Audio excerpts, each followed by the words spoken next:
The infamous info dump. What it is, why it ruins lives, and how to avoid it. Now, for the readers out there who have no idea what an info dump is, don't worry, I will clue you in.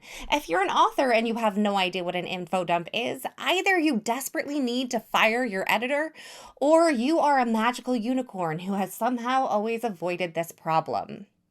Now, for the readers, or the blessed and highly favored authors who have never run into this problem, an info dump is sort of like sitting next to someone who has a brand new hobby.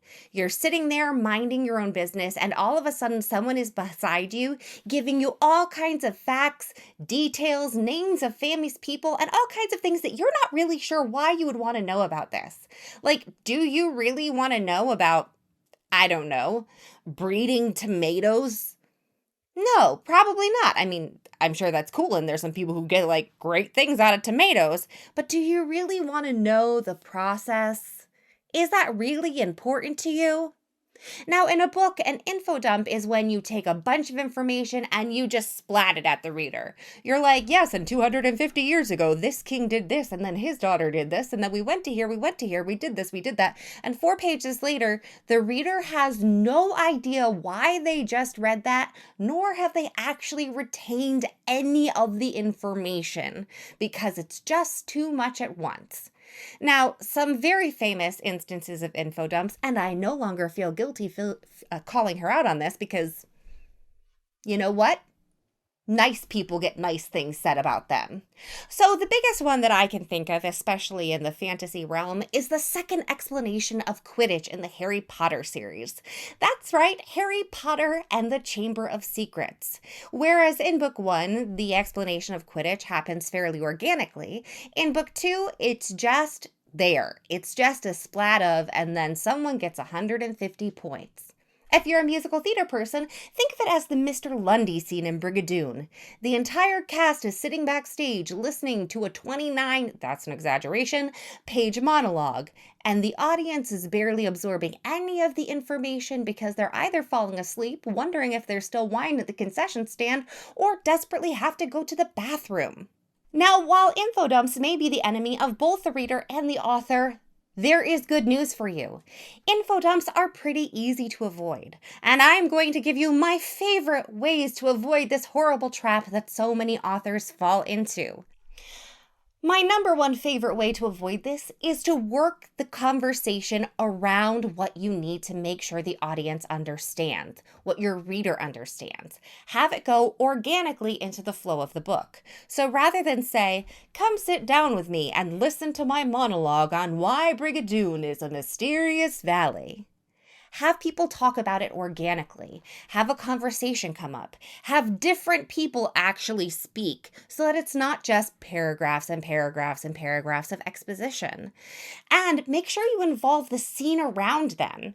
Very rarely in life are we ever talking in a vacuum, with nothing else going on around us. Usually there's, a cat trying to eat your microphone or a kid trying to get your attention. You're hearing traffic, you're smelling your lunch. There are other things going on other than just, someone spilling details at you in an annoying and abrasive manner. So include those things in your book. For example, if you're talking about a battle. They're planning a battle. Instead of just having them stand around being like, oh yes, and that cliff is where enemies go to meet their ends because higher ground, and here are why the goblins always defeat us. If you're in an army camp, you're going to hear men training. It's going to smell kind of bad. Are people drinking? Are people drunk? If you weave those details into the conversation, then it's not going to feel like an info dump. It'll feel like a scene. It doesn't even have to be something as grand as a battle or with that many people interacting. If you're trying to get some information across with some people gossiping at tea, what are the participants in the conversation feeling? Is there tension because of the gossip? Does the maid drop a teacup because it's just so shocking? Details like that will help it keep from feeling like someone just really wants to tell you about their tomatoes.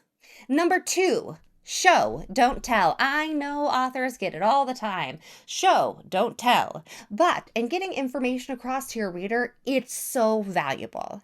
For example, in my Anna of Ilbrea series, in the first book, Ember and Stone, I really needed the readers to get right away that the guilds are evil. Guilds bad and are good. It's really not going to go very well if I can't get that across right away.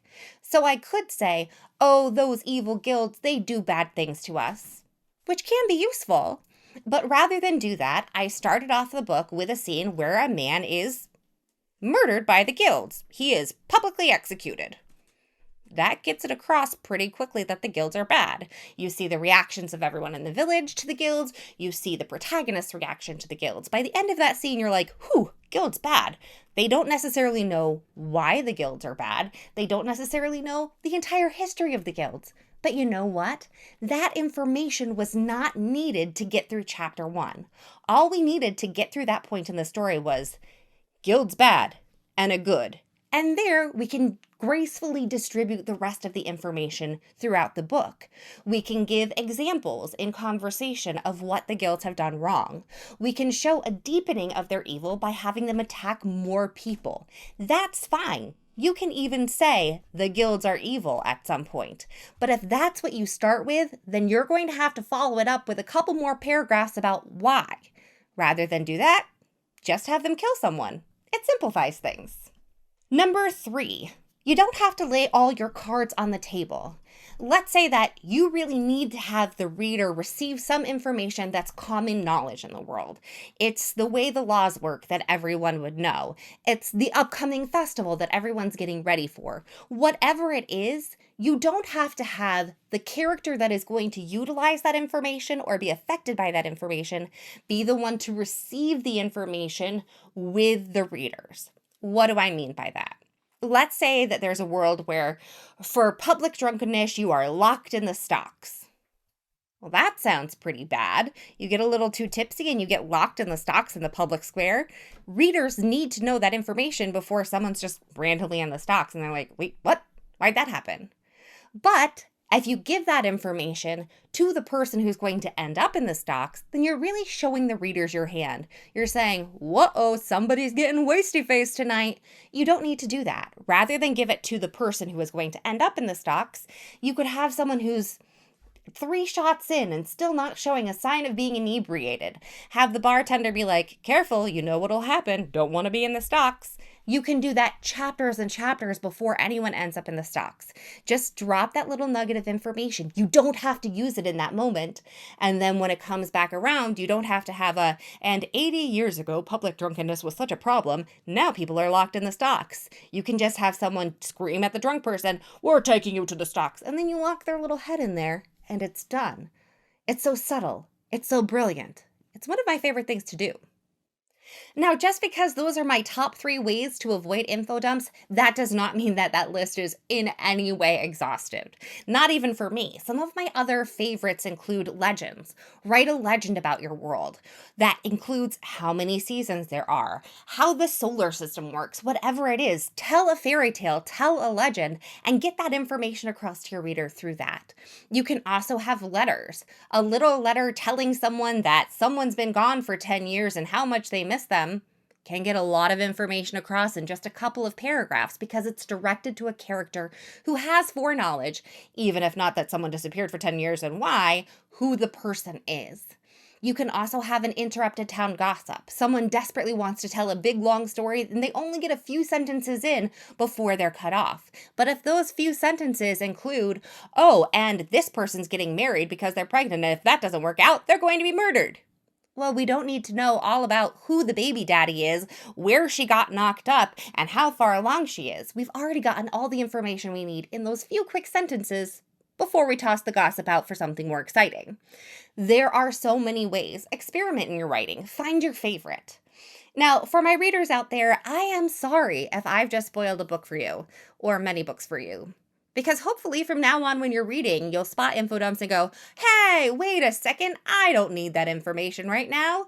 Because it happens a lot. It happens in movies a lot too. There's a lot of information just like tossed on you and left there to fester where you don't really understand it and or need it for a long time.